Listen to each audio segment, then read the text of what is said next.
Hello and welcome to my channel. एक और question cash flow statement पर 6 marks तो ये बोर्ड में कंफर्म है। मैंने आपको लास्ट वीडियो में बताया था कि स्कूल के प्रैक्टिकल एग्जाम में भी 6 आते हैं, तो एटलीस्ट ये 12 मार्क्स का जो प्रैक्टिकल क्वेश्चन बनता है कैश फ्लो स्टेटमेंट का वो हम इस वीडियो के थ्रू करेंगे।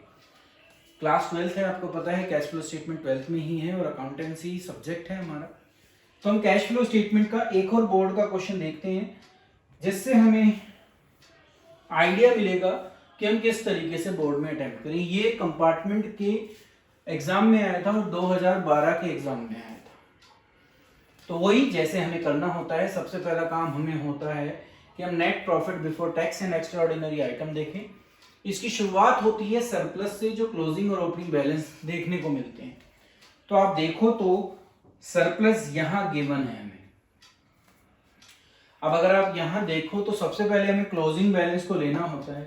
अब ये 20,000 की नेगेटिव फिगर है, 20,000 की नेगेटिव फिगर है। अब उसके बाद जो अगर मैं ओपनिंग बैलेंस देखूं तो जो मुझे खुद इसमें से माइनस करना होता है 20,000 में से, क्योंकि वो पॉजिटिव फिगर थी। तो एक तरीके से कहा जाए तो इस साल क्या हुआ, क्योंकि ये 20,000 हमें माइनस करना होता है और जो क्लोजिंग बैलेंस है वो अपने आप ही लॉस है, प्रॉफिट नहीं है, क्योंकि उसके साथ ब्रैकेट लगी हुई है। ब्रैकेट का मतलब होता है नेगेटिव फिगर, मतलब कि लॉस में। तो पिछले साल जहां हमारे statement of profit and loss में 20,000 का प्रॉफिट था, अब की बार हमारे यहाँ 20,000 का लॉस है। तो अल्टीमेटली करंट ईयर में क्या हुआ, ये दोनों फिगर क्योंकि माइनस की हुई तो आपको प्लस करना पड़ेगा इन दोनों फिगर को, और आप देखोगे कि ये दोनों फिगर प्लस कर कर नेगेटिव हैं और 40,000 हैं। तो सबसे पहले तो ये समझना था कि आपका ये प्रॉफिट नहीं है, लॉस है। तो आपके क्वेश्चन की स्टार्टिंग ही किससे होती है, लॉस फॉर द ईयर से। तो सबसे पहले ये अंडरस्टैंड करना था। नॉर्मली हम निल लिख देते हैं, जो सबसे पहली गलती हो जाती है। निल नहीं हो सकता क्योंकि ये लॉस है और वो प्रॉफिट है। तो 20 के प्रॉफिट से हम 20 के लॉस में गए हैं, इसका मतलब 40,000 का लॉस इस साल हुआ। 20,000 पहले वो खत्म हुए और उसके बाद 20,000 और लॉस, तो इसका मतलब 40,000 का लॉस था। पहले ये समझना था। अब दूसरी जो इसमें चीजें आती हैं, ट्रांसफर टू रिजर्व, तो रिजर्व है ही नहीं। देखें तो सिक्योरिटी प्रीमियम रिजर्व जरूर है पर वो अलग होता है। फिर है कि provision for tax. Provision for tax आपको करंट लायबिलिटी में मिलते हैं। करंट लायबिलिटी में कोई नहीं है, ना कोई नोट नंबर है, ना कुछ है, तो नीचे भी कुछ नहीं है, तो ये भी नहीं है। फिर आती है बारी डिविडेंड की। अगर डिविडेंड को भी हम ढूंढे तो हमें डिविडेंड एडजस्टमेंट में भी नहीं दिया। डिवेंचर कब इशू हुए ये लिखा है। मशीन की एक तरीके से मशीन के अकाउंट को बनाने के बारे में नीचे एडजस्टमेंट ली है। दो ही एडजस्टमेंट है, एक डिवेंचर पर है और एक मशीन पर है। तो इसका मतलब टैक्स के बारे में भी कोई इंफॉर्मेशन नहीं है, ना ही डिविडेंड के बारे में कोई इंफॉर्मेशन। तो ये जो फिगर आई, यही अब मेरा क्या हो जाएगा, नेट लॉस। प्रॉफिट नहीं है तो आप यहां पर नेट लॉस लिखेंगे। जब आप अपना कैश फ्लो स्टेटमेंट बनाना शुरू करेंगे, यहां ऊपर नाम कैश फ्लो स्टेटमेंट का ही लिखना है। तो जो ये लिखते हैं हम नेट प्रॉफिट, इस प्रॉफिट को प्रॉफिट नहीं लिखेंगे, लॉस लिखेंगे। इस बात को आपको याद रखना है। 40,000 का लॉस मैं यहां डाल देता हूं। अब जो है मुझे इसमें नॉन कैश या नॉन ऑपरेटिंग आइटम को देखना है। तो non cash non operating item में क्या आता है, डेप्रिसिएशन आता है, जिसके लिए हमें फिक्स्ड एसेट्स अकाउंट बनाना पड़ेगा। तो वो अभी हम देखेंगे कैसे हम बनाएंगे। एक पेज ले लेते हैं और उस पर पहले हम फिक्स्ड एसेट्स अकाउंट ही बनाते हैं। देखिए क्योंकि वो निकालना है और वो यहाँ पर पुट भी करना है, तो इसलिए ये हमारे लिए जरूरी हो जाता है कि उसको समझना हमारे लिए। देखिए क्वेश्चन यहाँ है हमारा जो हम कर रहे थे अभी, और इस पेज पर हम अपना फिक्स्ड एसेट्स अकाउंट बनाएंगे। देखकर यहां से फिक्स्ड एसेट्स ये रही, देखिए कितने कितनी दी हुई है। ओपनिंग बैलेंस 2 लाख है और क्लोजिंग बैलेंस 2,80,000 है। तो जब हम अकाउंट बनाना शुरू करेंगे फिक्स्ड एसेट्स अकाउंट,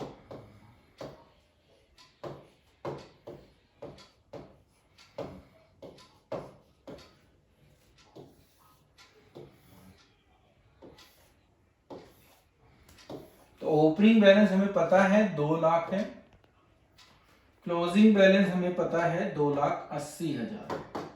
तो सबसे पहला काम हमारा डेबिट साइड में ओपनिंग बैलेंस लिखना और क्रेडिट साइड में क्लोजिंग बैलेंस लिखना होता है।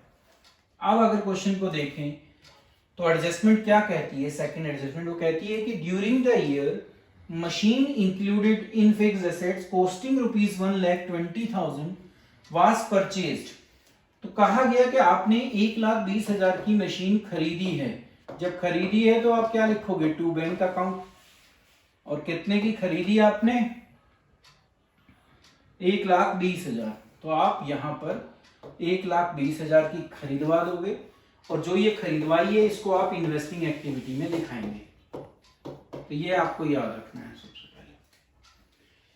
अब अगर एडजस्टमेंट देखें आगे तो आगे एडजस्टमेंट हमें कहती है कि another machine of the book value of ₹30,000 was sold at A loss of 2,000।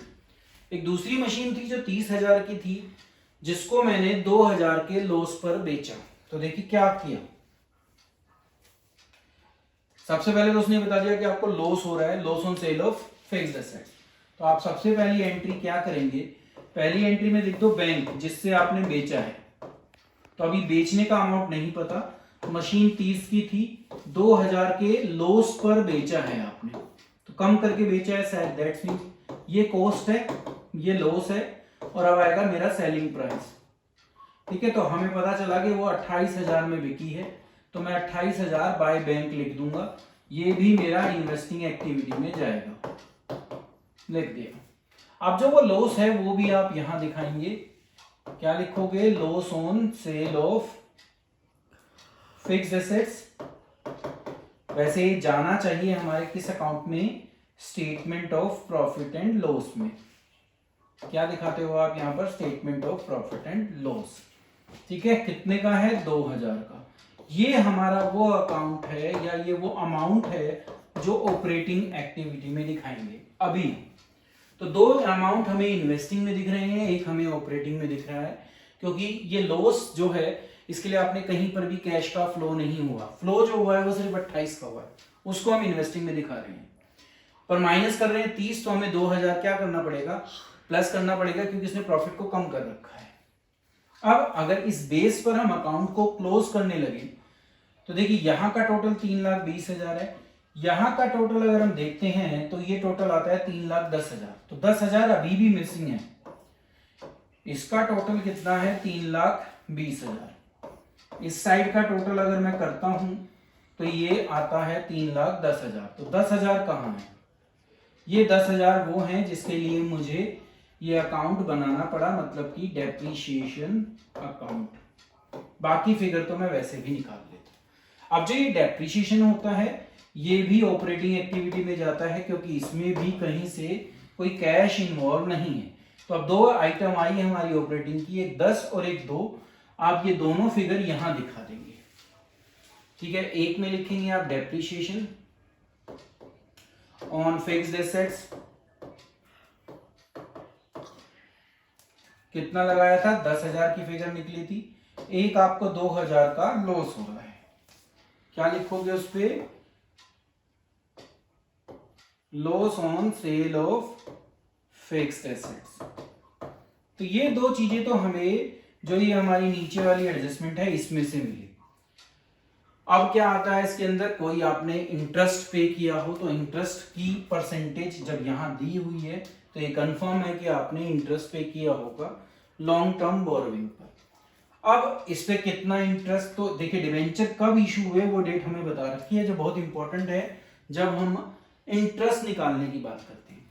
तो ये डेट वो है जिस पर ये पता चलता है कि ये ओपनिंग में ही इशू हो गए हैं। तो मतलब कि अगर आप देखो तो 60 से जो 1 लाख हुआ है वो ओपनिंग में हो गया है, इसका मतलब पूरे 1 लाख मैंने पूरे साल यूज किए, तो इसका मतलब 12% 1 लाख पर निकलेगा, ना कि 60,000। तो अब 12 का 1 लाख पर अगर मैं निकालने लगूं तो 12,000 रुपए बैठते हैं।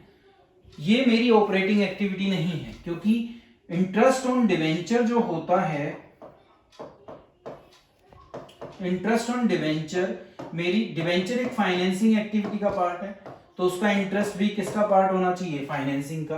तो इसको कहां शो करना चाहिए, मुझे इसको फाइनेंसिंग एक्टिविटी में यहां दिखाना चाहिए। क्या दिखाना चाहिए, इंटरेस्ट ऑन डिबेंचर पेड। तो ये 12,000 यहां दिखाए होने चाहिए, पर इसने हमारा प्रॉफिट कम कर रखा है। तो अब जब प्रॉफिट कम कर दिया है तो इसलिए मुझे ये 12,000 यहां पर प्लस करने पड़ेंगे, क्योंकि ये हमारे ऑपरेटिंग से रिलेटेड नहीं है। तो ये हमारा काम था, इस एडजस्टमेंट के साथ 12,000 हमारे क्या हो गए, प्लस हो गए। अब अगर हम कुछ भी देखें तो यहाँ और कोई ऐसी आइटम नहीं बचती जो नॉन कैश या नॉन ऑपरेटिंग है। तो अगर तीनों को प्लस कर दें तो ये 24,000 हो जाता है। 40 में से 24 माइनस करने पड़ेंगे, तो अभी भी आपका लॉस चल रहा है कितने का, 16,000 का। तो ऑपरेटिंग भी आपका लॉस ही है। अब आपके जो रह जाते हैं वो वर्किंग कैपिटल चेंजेस रह जाते हैं। वर्किंग कैपिटल चेंजेस यहां मिलेंगे, यहां मिलेंगे। तो इन दो चीजों को आपको याद रखना है। सबसे पहले वही ट्रेड पेबल ले लेते हैं। तो 150 से 125 आपको मिलता है कि ये कम हो रहे हैं। जब कोई करंट लायबिलिटी कम होती है तो वो माइनस होती है, तो आप लिख देंगे डिक्रीज इन ट्रेड पेबल और 25,000 रुपए नेगेटिव फिगर के रूप में शो कर देंगे। वहां से काम खत्म। यहां आए तो कैश एंड कैश इक्विवेलेंट नहीं लिखा जाता क्योंकि ये तो लास्ट में जाता है। तो अब सिर्फ दो चीजें बची, एक इन्वेंट्री और एक ट्रेड रिसीवेबल। इन्वेंट्री क्या हो रही है, बढ़ रही है।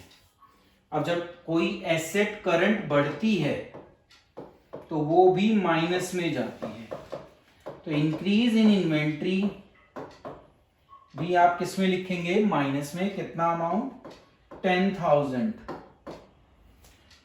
अब आती है बारी ट्रेड रिसीवेबल की, तो वो चेंज ही नहीं हुए। तो दो आइटम मिली आपको और दोनों ही क्या थी, नेगेटिव थी। तो इसका मतलब 35,000 बाहर जब जाएगा तो नेगेटिव जाएगा, और ये दोनों क्योंकि नेगेटिव है इसलिए प्लस हो जाएंगे। तो आपका कैश जनरेट नहीं हो रहा, इसमें यूज्ड हो रहा है। तो आप लिखोगे cash used from operating activity. तो इन दोनों को प्लस करने पर अमाउंट आता है 51,000। अब आता है इनकम टैक्स, जो इस क्वेश्चन में मिसिंग है, छोड़ दो। एक्स्ट्राऑर्डिनरी आइटम भी नहीं है, छोड़ दो। तो यही आपका फ्लो हो गया। फ्लो क्या, यूज हुआ।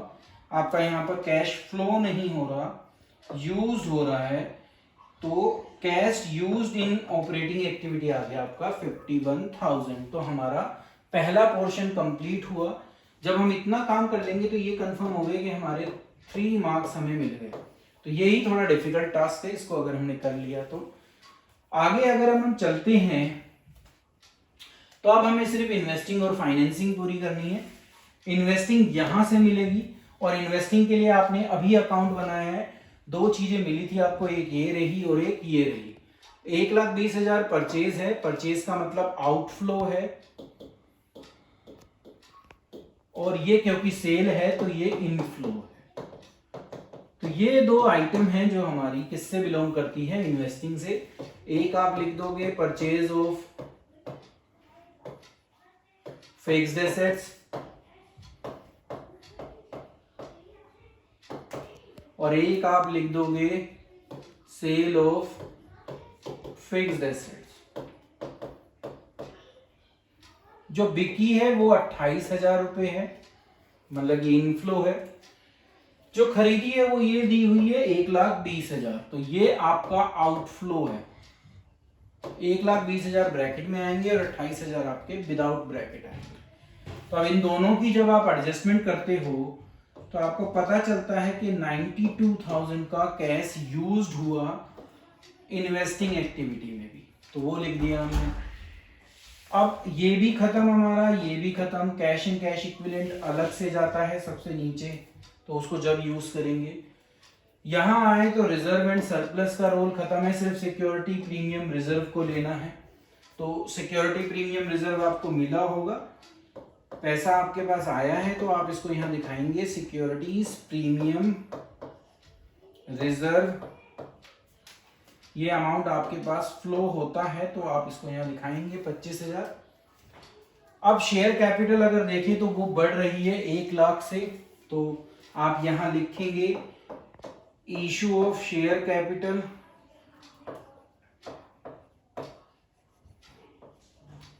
₹1,00,000, क्योंकि आप इशू कर रहे हो तो आपके पास पैसा आएगा, इनफ्लो है।